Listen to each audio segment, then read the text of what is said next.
In a couple of minutes, the story of the man so obsessed with the working parts of electrical goods that he graduated from reform school to museum curator.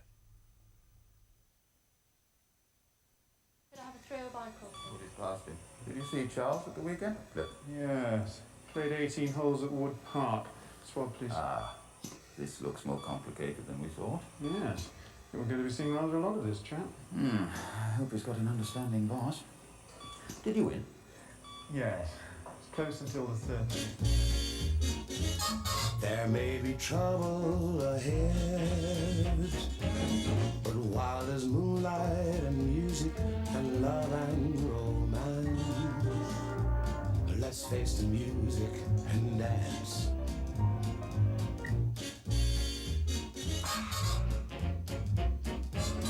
Let's face the music and dance. How's he doing? He's comfortable. You needn't worry if your life changes. Allied Dunbar financial plans adapt to help you cope with the unexpected. Allied Dunbar, for the life you don't yet know. Friday night's comedy begins with Tim Taylor trying to do for lawnmowers what Niki Lauda did for motor racing.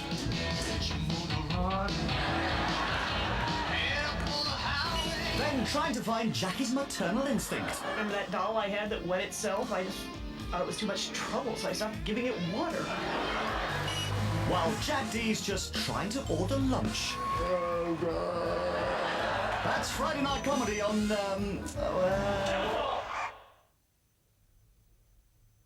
Sophia insists on playing Gooseberry when a new man comes into Dorothy's life in this week's Golden Girls in a quarter of an hour. Before that, a brief history of the man who was obsessed with the working parts of old radios.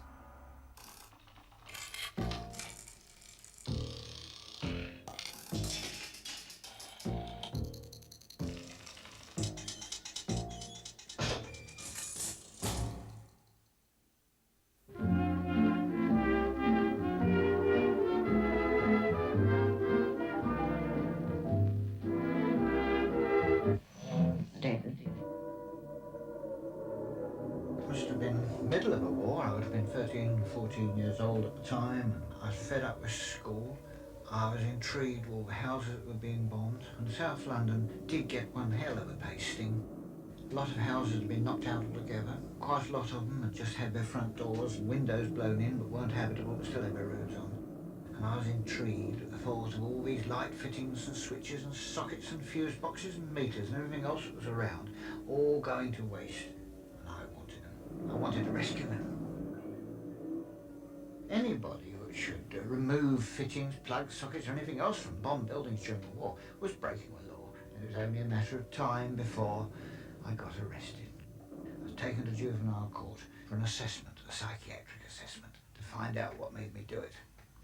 And I was sent off to this hellhole in Shepherd's Bush and was taken before Peter Scott, the eminent psychiatrist. He was only a houseman then in 1942.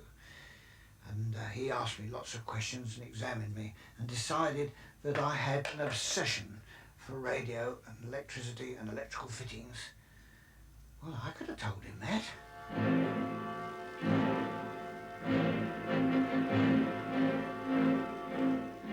In November 1943, I got into further trouble.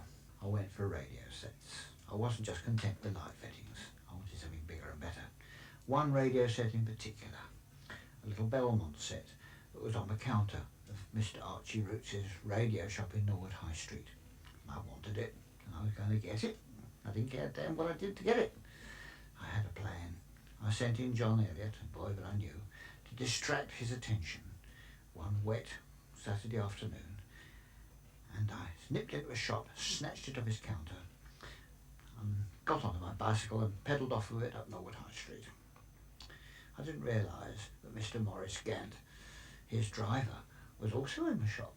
And saw what had happened, hopped into his Austin 7 van and chased me up the High Street and caught me at Chestnut Road, forced me off the road, and retrieved his little Belmont radio. And I was arrested. Another boy told me about it, but I didn't go in there to steal it. I just picked it up on a spare of the moment to look at it, sir. Not the truth, sir, honestly. We've tried you on probation. It's been a complete failure. You leave us little alternative. You must now go to an approved school. On the 1st of January 1944, I was put on a train in the company of a detective. Eventually we ended up at the Red Bank School and was taken round to matron's surgery. And while I was in there, the headmaster came in. He didn't look a bit like a headmaster. Looked a bit like our Frasky, in fact. Pebble glasses and all, slightly bigger. Wore a sports jacket and grey flannels.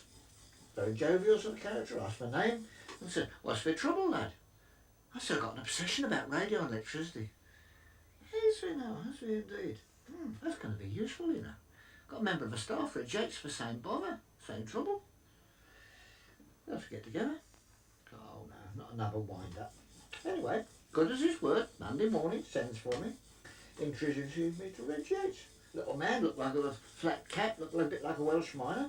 Ran the school cinema. Ran all the electrical maintenance for the school. Had an interest in radio.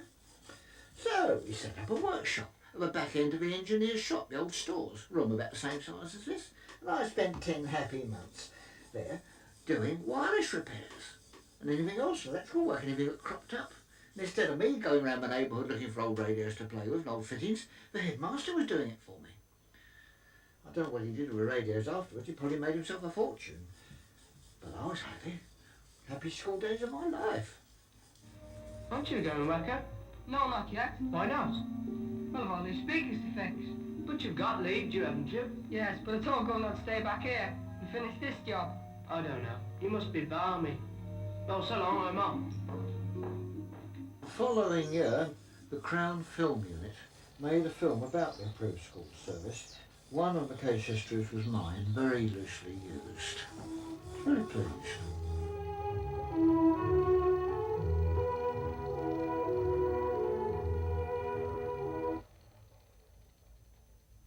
I've been involved, of course, with electricity and radio very severely as soon as I left Red Bank. And by 1947 became self-employed, set up my own business, but I was not a good businessman. So after several business attempts, became a massive failure. Everything went bust on me. And also my health had failed. It took me quite a long time to recover, and I was more or less written off and told I'd never really work again. And I wanted to prove them wrong. And what had I got left? 2 large leaking sheds and a pile of rotting radios that I'd collected over the years. So I thought, damn a lot of them. There's enough stuff here to start it.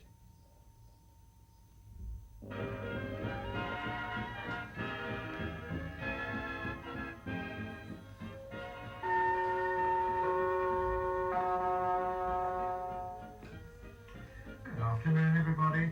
This is the internal broadcasting system of the British Wireless Museum, West Dulwich, South London.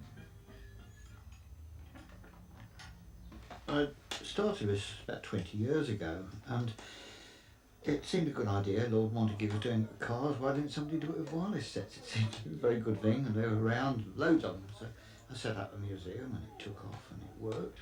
That doesn't surprise me at all. No, it is. But the fun of it was, of course, the first time we went... It's no good just taking people straight off the front door and leading them around the museum. I take them in the kitchen and give them a cup of tea and a biscuit. And I talk to them. I get to know them first. So I know how to pitch the tour of a museum.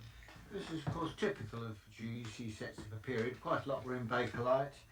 It was quite a fine site. Very first time I've been here in my life, you know, it's so full of nostalgia, it's unbelievable. I mean, I never expected to see radios, radiograms in such a good condition like this again. I mean, you used to see radios like this in everybody's living room. And to think that they're all working and all playing, you know, it's absolutely astounding in 1993.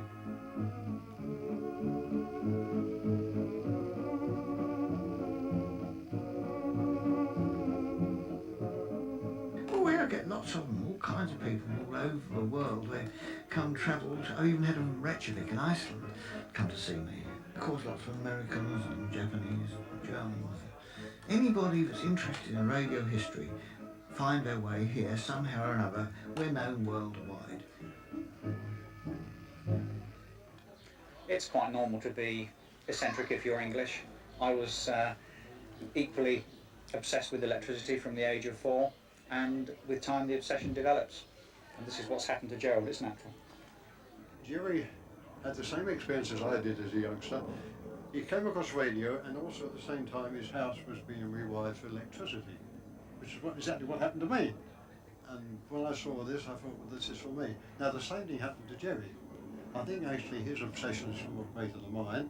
I mean, I just followed it up. I did go into radio, but I didn't keep it up, you know, as long as Jerry has.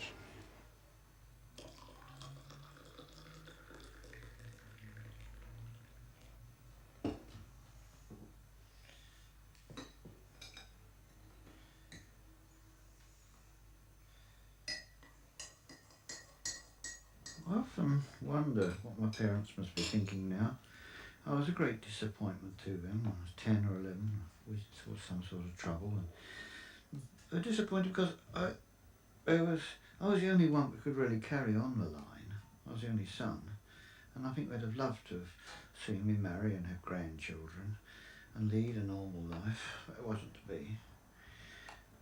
I'd had this obsession for radio and electricity which overruled everything else that was going on, and it must have been a disappointment. And I think now I've made a success of things. I think they'd approve of what I'm doing, and if there are such things as guardian angels and spirit guides, and in my deepest heart I believe they are, then they've certainly looked after me very well in these last few traumatic years. I feel they are there, and I feel that now they approve of what I'm doing. It's a nice feeling.